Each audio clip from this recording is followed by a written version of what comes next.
আসসালামু আলাইকুম গাইস, সবাই কেমন আছেন? আশা করি বৃষ্টির জন্য সবাই ভালোই আছেন।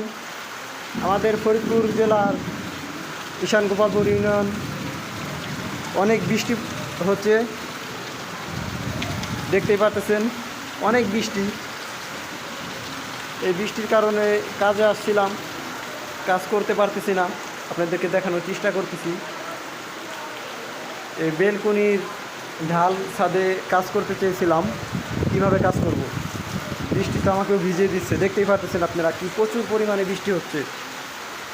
এক কথায় বলতে গেলে চলে এই বছরের সেরা বৃষ্টি এটা। দেখতেই পাচ্ছেন কীভাবে পানি পড়ছে ছাদ থেকে, আর কৃষকদের শুকনো শুকনো খড়ি তো ভিজেই যাচ্ছে।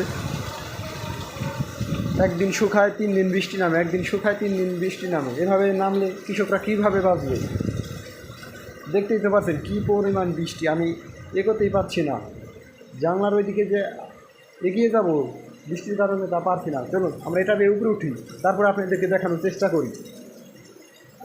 এই হ্যাঁ, এখন দেখানো যাচ্ছে আপনাদেরকে কী পরিমাণ বৃষ্টি। দেখুন এখন কিন্তু বৃষ্টি আমাকে স্পর্শ করতে পারছে না। বারান্দার কাজের সকালে সে কলম দুটা খোলানো হয়েছে, তো ভোটের জায়গায় রয়েছে, আপনারা দেখতে পারতেছেন গোল কলমের ভোট, স্টিল শাটারিং যাকে বলে। এই যে বিল্ডিংটা দেখতেছেন ফুল বিল্ডিং স্টিল শাটারিং করা। তো বেলকুনির যে এই যে দুটো দেখতেছেন এই দুটো স্টিল শাটারিং নিয়ে ঢালাই দেওয়া, স্টিল বোর্ড দিয়ে। অনেকেই পাইপ দিয়ে ঢালাই দেয় বা প্লেন সেট দিয়ে ঢালাই দেয়, আমরা কিন্তু স্টিল বোর্ড দিয়ে ঢালাই দিয়েছি।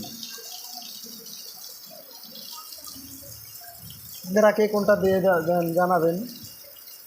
তো বাতাস আছে, বেশি বাতাস নাই, কিন্তু বৃষ্টি যা হচ্ছে মারাত্মক বৃষ্টি। এভাবে নামলে অনেক কৃষকেরই ক্ষতি হবে, অনেকেরই ভালো হবে। যারা ধান লাগাইছে তাদের ভালো হবে, যাদের ভুঁই একটু ডুপা জায়গায় তাদের আবার ক্ষতি হবে। অনেকেরই ক্ষতি হবে, বেশি হবে ক্ষতি, ভালোর চেয়ে বেশি ক্ষতি হবে। চলুন আমরা এখান থেকে নিচে নামি, আপনারা সাথেই থাকুন। বৃষ্টি এখন পশ্চিম থেকে আসছে, দেখতে পাচ্ছেন পশ্চিমা বাতাস পশ্চিম থেকে যাচ্ছে পূর্ব দিকে। আর ওই দিক দিয়ে তো দেখতেই পাচ্ছেন ফাঁক দিয়ে যে সাদা হয়ে গেছে, মানে চক পুরোটা সাদা হয়ে গেছে, দেখতেই পারতেছেন শুধু পানি আর পানি। ওই দিক দিয়ে বিল্ডিংয়ের পিছন দিয়ে পানি আর পানি। আর এখানে তো বালি জায়গা, সেই জন্য পানি বাঁচতেছে না, যে জন্য ওই খাদের ভিতর যাইতেছে, পানি খাইতেছে। তো